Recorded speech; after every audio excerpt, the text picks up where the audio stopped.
The smell hit first, raw petroleum thick enough to taste, riding a December wind through the cranes and sodium light of Los Angeles Harbor. It was Friday, December 17th, 1976, a little after dusk, and the tanker SS Sansinena lay alongside a wharf with her engines quiet and crew moving through the last chores of the day. Holiday strings glowed in a few windows ashore. Forklifts chirped. A tug nosed past, throwing a slow wake under pilings slick with tar and salt. Then, without siren or warning, the harbor inhaled. Witnesses would remember the way the air went sweet and metallic at once, as if an invisible tide were pushing in. Gasoline-range vapors had been building low and wide, leaked, vented, or blown from tanks and surrounding pipelines, pooling in a cold inversion that sat over the docks like a glass lid. Somewhere in that mix, a spark found a path. The vapor cloud ignited with a flash so bright it erased color. Heat punched outward. Windows shattered 3 neighborhoods away. People dropped behind tires and cargo blocks as the night turned white. On the Sansinena, the flame front met the ship's own breath. Hydrocarbon fumes in voids and on deck, the ghost of cargo clinging to steel. Pressure rose faster than steel could flex. The hull bulged, split, and came apart like a struck bell. One part of the ship flipped onto the wharf. Another section folded and sank in a froth of boiling harbor water. Chunks of plating big as trucks sailed high enough to eclipse streetlights and then rained down onto streets, yards, and rooftops. Dockside sheds crumpled. Steel stanchions bent like grass in surf. Flames climbed the rigging and ran along pipelines until firefighters carved black gaps with foam. In the first seconds, longshoremen and crew who could run ran. Those who could not crawled deaf and dazzled, tasting blood and rust. A watchman 100 yards downwind felt the blast lift him, set him back, and stuff his ears with silence. A woman in a harbor apartment thought a plane had fallen. She found her living room full of glittering glass and the shape of her Christmas tree bent by the shock. Phones across San Pedro lit at once. Sirens began to circle the waterfront. Police, paramedics, city and refinery engines, forming a red braid of light along breakwaters and access roads. In the ship's torn mid-body, a cluster of men were pinned under a scalding skein of steel and steam. Others staggered from flame into air that smelled of burned paint and solvent and winter ocean. Names would go missing for hours, then be written next to the word found. By midnight, the count of injured had climbed into several dozen. By morning, families would learn who had not come home. The official toll settled in the single digits, which is the sort of arithmetic that relieves a city and ruins a handful of kitchens forever. The blast did stranger work, too. Boats a quarter-mile away suffered melted rail paint. Cars parked neatly along the pier were thrown catty-corner. Tires burned flat on one side.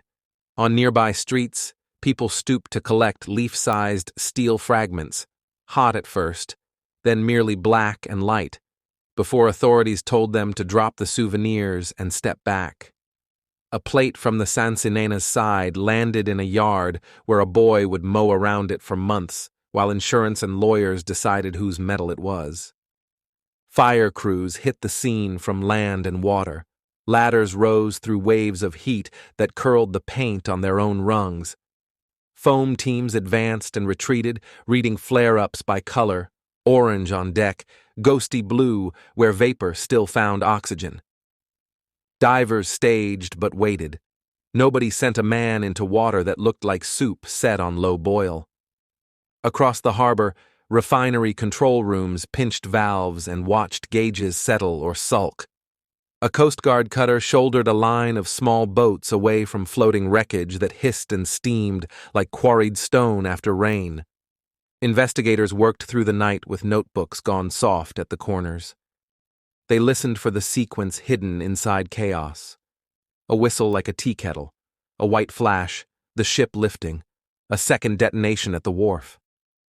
They measured blast shadows where paint had been scoured from pilings and traced the direction of thrown steel as if reading a weather map. The story that emerged was not elegant, only painfully familiar. Hydrocarbon vapors accumulating under a temperature inversion, inadequate venting or control during ballasting and topping operations, ignition by something small enough to escape notice. A running truck, a switch, a static snap, the iron-to-iron bite of metal. Once the cloud lit, the ship's own residual gases amplified the event until the hull could not contain it. The human part of the story wrote itself alongside the physics. A winchman learned to hear again, one vowel at a time. A deckhand carried a new map of scars under his shirt and said little for years. One firefighter kept the shard of a stopwatch that had lived clipped to his turnout. It no longer ticked, but he said it remembered tempers better than he did. Neighbors whose windows blew out together met each other for the first time in a common hallway, crunchy with glass and traded plywood and coffee. Regulators folded the lesson into new ink. Port rules on vapor control tightened. Topping off procedures were revised with hard stops and hard proof. Portable gas detectors, once optional or shared, became compulsory and personal. Tankers and terminals standardized bonding and grounding so that static electricity would have nowhere to travel but into the earth. The harbor learned to treat still air as a warning, not a gift. Yet memory is not a manual. Years later, people who had been children then could still point to roofs where something heavy had fallen and left a shingle patch the color of a scab. A retired lineman kept a wallet photo of a fire line cracking across the deck at twilight, the foam white as surf, the sky an ugly lavender nobody could name. At night, anglers who worked the mole swore they could hear an occasional ping under the water, a note like a spoon on a jar, as if the harbor kept tapping the sunken pieces to be sure they were settled. Stand on the public overlook today, and the port looks orderly. Lanes of water, lanes of asphalt, containers stacked like toy bricks, ships as tall as neighborhoods sliding past pilot boats and pelicans. But the wind still smells faintly of what it carries: salt, exhaust, hot rubber, a rumor of fuel, and the cranes slice the sky like metronomes marking time between calm and catastrophe. The Sansinena blew apart in a breath, and a city learned how wide that breath could be. The steel that rained down left small craters you can no longer find, but it also left habits, meters where noses once stood in for safety, pauses where hustling used to be proof of worth, and a wariness that does not apologize for itself.